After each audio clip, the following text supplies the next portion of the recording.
How to deal with add water alarms. After you start your ice maker and the ADD water indicator is lit, how do we solve this? First, please open the top cover and take out the ice basket.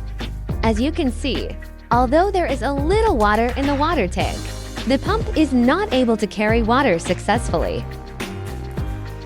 Then you should add potable water to the max mark.